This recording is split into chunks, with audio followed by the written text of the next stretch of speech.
Imagine you have $10,000 per month of cash flow. That's $120,000 per year coming in regularly from your rental properties. And you can spend your money on whatever you want, and the next month, the cash flow will continue coming in. What if I told you this isn't a fantasy? This is something I've done. And if you stick around, I'll show you an example of how you can do it too. And I'm not going to hype you up about building a massive empire of thousands of real estate units. Nope, I'm going to show you how to do it with just 10 properties.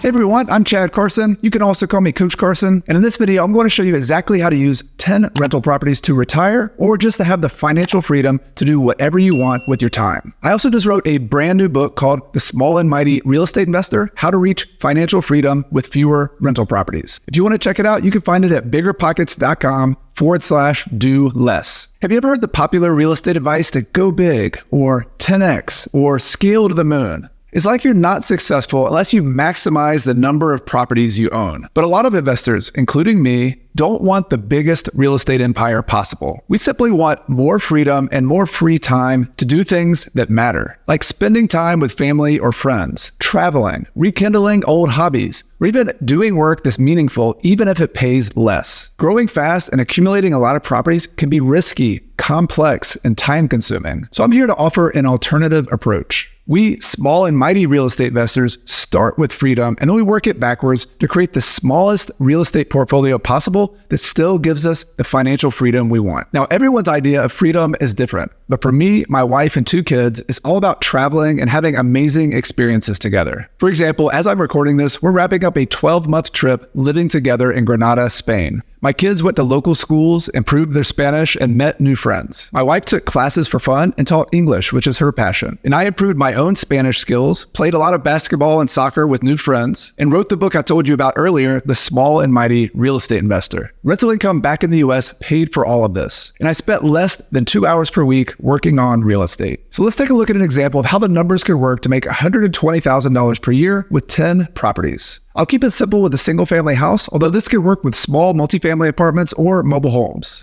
So let's say the house rents for $1,800 per month. And of course, rentals have expenses to operate like taxes and insurance and maintenance and management fees. So let's say those operating expenses are a total of about $800 per month. So doing the math, that's $1,800 per month minus $800 equals $1,000 per month. This is called your net operating income, abbreviated as NOI. And this just means the amount of money you make before making your mortgage payment. But in this example, let's imagine that you read my book, you worked hard for 10 years or so, and you paid off all of the mortgages on your rental properties. So you now own them free and clear of any debt. So that $1,000 per month, that's all for you. There's no lender to pay. And if you had 10 houses like that, that's 1,000 times 10 or $10,000 per month or $120,000 per year. Now, of course, you might also have some income taxes to pay, but that gets a little more complicated because every person's tax situation is a little different.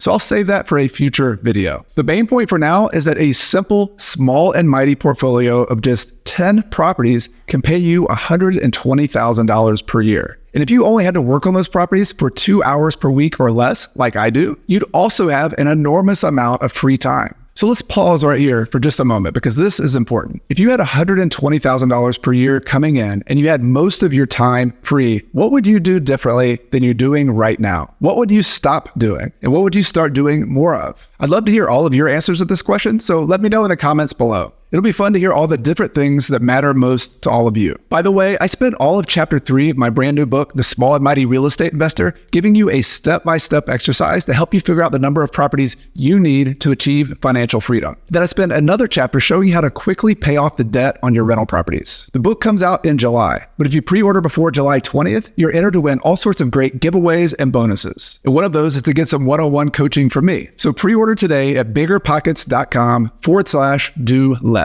Now, I'm sure some of you have questions about my simple example with 10 rental properties. First of all, you may question how you'll ever get 10 rental properties and then pay off all the debt. That might seem hard to imagine and hard to reach, especially if you're just starting. But just remember, this is a journey. It starts with buying one property and then another and then another. So the end results of this example could be 5, 10, or even 15 years into the future. And early in your journey, you might have to use lots of debt and get very creative just to come up with the funds to buy one deal. That's definitely what I had to do. But over time, with the right properties and the right financing, your wealth and your cash flow will grow. And eventually you can start saving some of that extra cash flow to start paying off the debt on one of your properties using a technique called the rental debt snowball. Or you can use another technique where you buy more properties than you need, you sell the extras, and then you use the profits from those sales to pay off the debt on the rest of your properties. So if you're early in your journey, just use this type of example as a goal and as inspiration, and then get back to work building your portfolio one property at a time. Some of you might also point out that $1,800 rentals don't even exist in your high price market. And even if they do, they probably cost over $500,000 and don't produce positive cash flow. So if you live in a high price market, keep in mind that the main point here is the concept and the end goal, but there's a lot of different ways to get there. For example, I once coached an investor who lived and owned a few properties in Austin, Texas, and she held on to those properties for over 10 years,